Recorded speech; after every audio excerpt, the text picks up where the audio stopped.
Alrighty, welcome back and to this, our final lecture on queries. Wow, haven't these gone past quickly?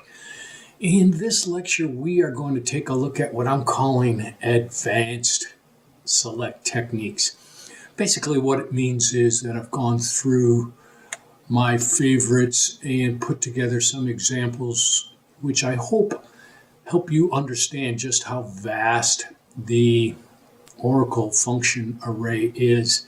It's pretty mind-boggling when you start to think about what you can do. In addition, there's at least a couple examples in here where I seriously question the way these things are coded. The lesson learned, for at least for me, is don't always trust the results from these things because, at least in a couple cases, I think they're either ill-named or improperly coded, but we'll get to those when the time comes. For now, let's get at that resource file called lecture 17 selects.txt. Get that guy opened. Get developer opened under my store, and at the top of that script you're going to find a bunch of inserts into the employees table. Go ahead and run those because we're going to need those committed to memory before we start our first selects. So if you would pause now, run those inserts, and then we'll be ready for our first select. See you on the inside. All right. Our first example is going to exploit the hierarchical nature of the employees table. If we run a quick select star on the employees table, we could see the hierarchy of our employees. Mary, Daniel, and David all work for Rick. Butch Smith and Betty work for Mary, and Barry and Jill work for Butch Smith. Finally, Richard and Butch Jones work for Daniel, and nobody works for David. Let's explore some special syntax Oracle provides for traversing these hierarchies. By the way, I'm sure you can think of many other hierarchies in your business world for which this same strategy would apply. Outlines, product assemblies, sales team, you get the idea. Let's start with this basic syntax. Select employee ID, manager ID, first name and last name from employees. Now the important part, connect by prior employee ID equals manager ID. Start with employee ID equals 1.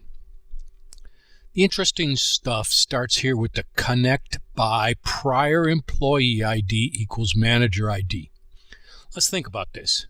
It's saying take the employee ID of the previous row and match it to the manager ID of this row. Basically, we're doing a join between two rows. Specifically, the employee ID of the previous row is being joined to the manager ID of the current row. Then the final syntax is starting with employee ID is 1 is nothing more than a Boolean or a where clause modifying the connect. Easy enough. So we should get back a list of employees and their managers. Let's check out the results and see our expectations were correct. All right, certainly the rows we expected, but maybe not in the exact order we would have liked them. In fact, looks like it went down the left-hand branch through to the leaf node and then back to the next most left-hand branch and so forth and so on. All right, I understand where set theory says that's the correct answer, but probably not how we want to present an outline or a product assembly. There we want all the differing levels aligned. Well, I chose my words very carefully in that last statement because levels is exactly how Oracle SQL describes these differing depths within a hierarchy. Let's take a look. Check this out. Not only level is a keyword, but it is also a pseudo column, similar to what we saw in row number previously. So it looks like we have added the pseudo column level and then also added an order by clause on that same column. Now if we assume that levels refer to the depth down any single branch and that the depths start with 1, then we should get Rick at level 1, Mary, Daniel, and David at level 2, so forth and so on. Let's check out our results and see if they match our expectations. All right, perfect. Our expectations were right on the money.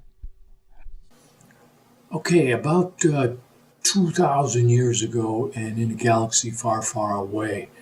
I was working for a company that did large-scale manufacturing, and as such, we had parts assemblies. Parts assemblies are hierarchical, for those of you who don't know.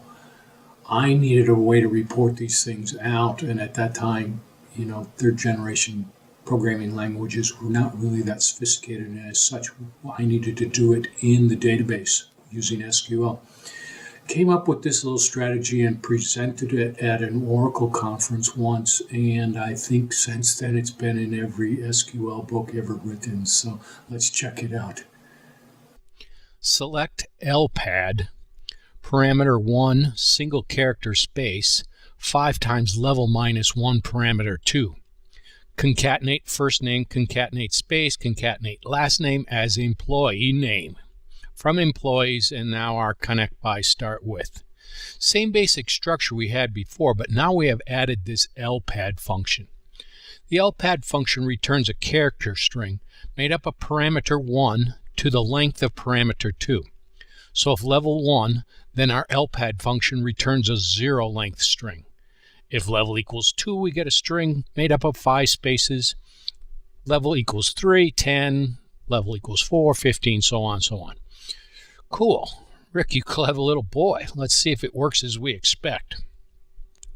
Okay, so it really was no big deal, but it was original, and I'm in every SQL book now because of it. No, I never get any references, nor do I get any royalties. All right, let's jack up our degree of difficulty one more time, and then we'll call it a wrap on this connect by. We are now adding a real where clause to our select and starting with employee ID equals 3. So what do we expect? Well, Rick and Mary, as well as Mary's subordinates, will be eliminated because Daniel's employee number 3. What about David? Nah, he should be gone too because employee ID 1, his manager, is no longer in our results set. Finally, Butch Jones is out because of the where clause. I'm thinking just Daniel and Richard rows. Ta-da! Again, science explodes onto the scene in all its glory as well as our expected results. Okay, that's about enough on the connect by clause. Let's move on to the group by roll-up modifier. Check out this syntax. Select product name, sum of order quantity as total quantity, and sum of extended price as total spent from products. Interjoin order line items using product ID. Now our interesting part. Group by roll up on product name, order by sum of extended price. Okay, so what is it supposed to mean? Well, I never really felt this was an intuitive name for this function, so let's just give you the answer. It means I want a grand total calculated over all the varying product names. Easy enough. Let's give it a shot and verify our results. Good enough. There's our grand totals. There are at the bottom of the query. I like that query. Very common usage, but sometimes we need subtotals or we need these reporting breaks over differing aggregate functions. No problem, guys. Check out this query. Now we have the customer's first name and product name as our roll-up fields, and are reporting an average as well as the sums. What do you expect? Well, we should get a sub-average and subtotals over every time either customer first name or product name changes, as well as an overall average and totals at the bottom. Let's run our little query and verify the results. There we are again, just as expected. All right, these next couple of functions, rank and dense rank, don't require a whole bunch of explanation, as everybody knows these definitions. So let's just jump right to the results of our simple query here. Select product name and the sum of extended price as total spent. Then add rank over order by sum of extended price descending as rank, and dense rank over order by sum of extended price descending as dense rank. Joining products in the order line items using product ID and group by product name. So, check out these results. What's the difference between rank and dense rank? let's look to rows. Let's start by looking to rows 2 and 3. Both rank and dense rank have these rows equivalent with a value of 2 because their total spent values are also equivalent.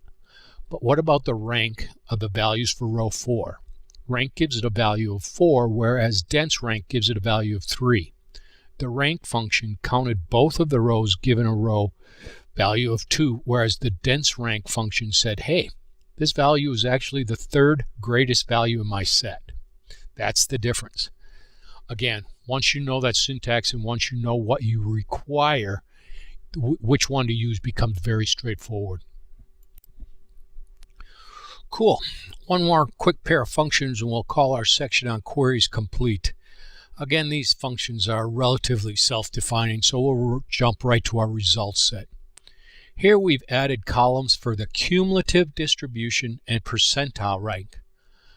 Only thing to know about these guys though is, despite their highly intuitive names, both functions work off the number of rows, despite their being calculated on the sum of extended price. Never quite understood why they did that, but there you are. All right, I hope that gave you some sense of the breadth of functionality and creativity that you have with Oracle SQL Select Statement. It is really quite magnificent as to what it can do. Along those same lines, check out those last two functions, QDist and percentile rank. I think there's a possibility they were coded wrong originally and have just been documented that way ever since. Ironically, Microsoft now has it in SQL Server and it runs the exact same way, which I still think is wrong. Isn't possible that Microsoft just absolutely cloned the code. Wouldn't be the first time that they just looked across the table. Well, both equally bad at this in terms of what is the other person doing while we're going to do the exact same thing. Don't bother finding out whether it's actually correct or not. Regardless, I move on.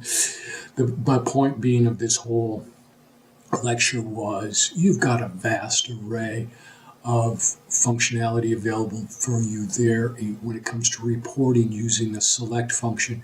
If you've got a specific need, my suggestion is just go out and Google it, get that syntax, and go ahead and start playing because in 9 times out of 10 it's going to be there. All right, that wraps it up for us on queries. In the next section, we are going to start looking at PLSQL, Oracle's procedural language extension to SQL or to SQL. Really a very powerful tool and where it really separates Oracle from the other relational database management systems when it comes to what you can do on the inside. Obviously, SQL Server has TSQL, but it's really nothing more than a transaction-based extension of SQL. PLSQL is a full-blown programming language, and we're going to start looking at some very cool stuff that you can do in there. Please appreciate that the degree to which we do cover PLSQL will be limited based on the scope of this course. There will be a second course on PLSQL, which will be much more in depth, coming out later in 2017, and I'll be providing that one, so catch you there. In the interim, you guys go out there and have some fun, but remember to learn something every day.